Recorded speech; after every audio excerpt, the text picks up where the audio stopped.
We're staying with the theme of love, and Jesus is teaching on love. And let's be honest, God said a lot about love because God is love. And so the theme for today is, in the busyness of what you're doing, have you remembered love? Now, I'm a minister, and possibly there are many ministers watching this.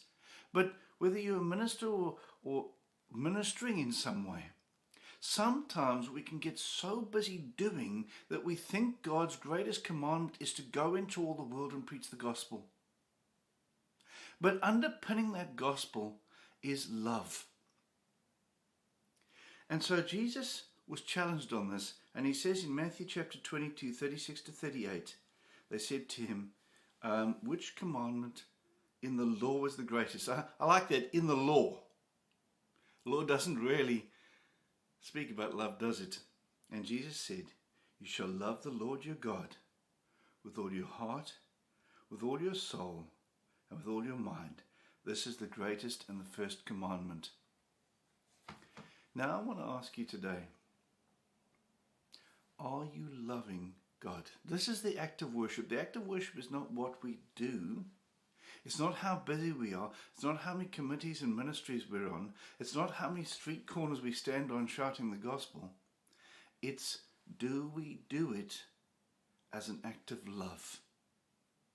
And sometimes it's important when we start to find it routine, and I even find that there's times where I get up and I do my quiet time out of a sense of duty. I do it because I should, not because I sincerely love spending time with the Lord. And when I get to that place, it's the time for me to stop doing and get back to understanding who is this God I serve. And so if that's your place right now, where you're in this place where you're feeling a little bit lost in the busyness of life, maybe pray a prayer to God and say, God, I'm going to put some stuff down. Teach me to love you again. Let me look back and remember how God so often in Scripture reminds people to look back to Egypt and how he brought them out of Egypt.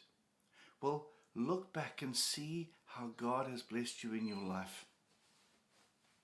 And spend some time worshipping the Lord. Worship isn't singing, it's loving. It's showing God that you love him with all your heart, soul, mind and strength. And when you do that, it underpins every other part of your life. God bless and have a great day.